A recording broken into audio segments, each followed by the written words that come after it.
Hello everybody, this is Ba, Pod E, and my TA is Joel.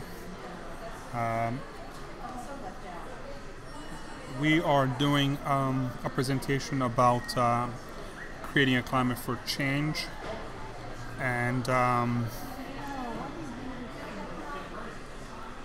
we are going to go over a little bit about our PAD, the project, the synopsis, the alignment, and the plan. Again, my name is Ba, and I'm part of Pod E, and I was responsible for the video script as well as the production of the video. And as you see on the bottom, we had specific dates to do certain things. So this is the video for climate change. We believe that in order to impact the change agent, the most important aspect is communicating on the climate change. So in order for us to be able to communicate it, we had to break it down into 3 different categories. There's the commercial, which is the private sector, which is talking about entities, corporations, institutions, non-government agents. And of course then there's the government agency, such as the federal government, the local and state level, and of course there's the individuals such as you and me. So we selected this book because it was, according to our team leader, very easy to find. That was the first thing. It was accessible on Amazon.com.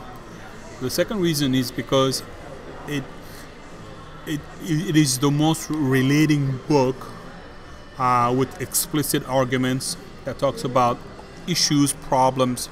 It allows us to analyze the psychological approaches and social and environmental. It gives us case studies and resources. It is specifically entailed in talking about the climate change with topics that will easily found and easily explained, and it explains effectively how communicating through public outreach and education can increase our goal. It offers practical suggestions, and it was written by various backgrounds, various people with different backgrounds, so it's not one idea, one-minded kind of book. So on our strategy alignment, we have communicating the actual goals and problems associated with climate change. Then we have an opportunity to facilitate the social change. And then we have to create an environment or a climate for people to be able to be change agents. And I think all of these are equally important. So as we go through them, we'll talk about the process. So the process will use innovations in technology and knowledge to accomplish these things. Again, the book is a great book. It has a lot of materials that we have reviewed in class. So finally, it's a book, even though English is not my first language, it allowed us easy access or easy understanding of the different topics in the book. It's not very scientific, and it assists because of the simplicity of the way they pointed out the issues in the book. When we understand these opportunities, it makes it very easy for us to be successful and have ideas that will blossom. Okay.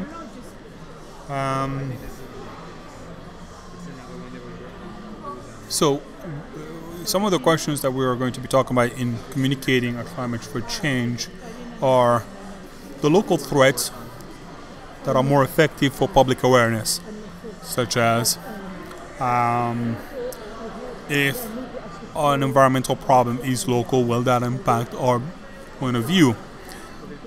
And the answer, I believe, is yes. I mean, if we look at the instance of Irene, it's a perfect evidence of how governments today are reacting to the climate change due to the events of the superstorm.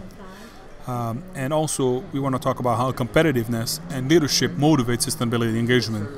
And some of the case studies were looked at even in class with Timberland. It gives us an opportunity to look at the business case of it.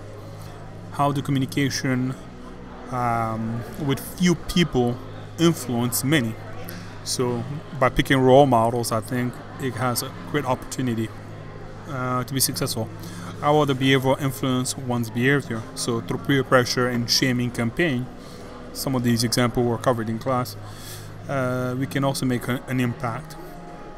We discuss in the book people being skeptical of the program originating outside of their community usually adapts or fail to adapt on those programs. So one of those examples would be the third world accepting the greenhouse reductions that was being imposed by the developed nations.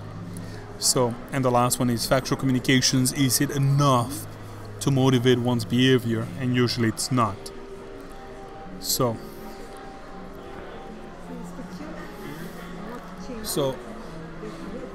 on the questions about facilitating social change, we wanted to discuss the internal and external forces that affect or foster certain individual actions. What are the factors, if so, that enable behavioral change? And we believe that many times people are not invert to changing as long as they have stability in doing so. And we were required to pick 3 questions out of these to be able to discuss them. So some of the ones that we've selected was, for example, question number 4 is to discuss the change drivers and resistors that companies may have. So many times when stakeholder engagements are well put together, even though there are tricky and sensitive topics because there are risks associated with stakeholder engagement, it allows us an opportunity to be more competitive and allow us to change for better as an entity, as an institution. So number 5 is discuss the different roles between business and assume an identity that motivates.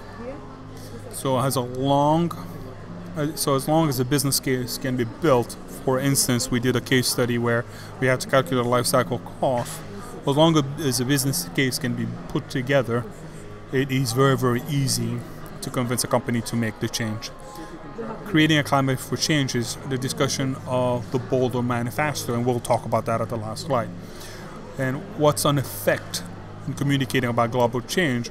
From what I've learned, there's a lot. There's not a one-size-fits-all.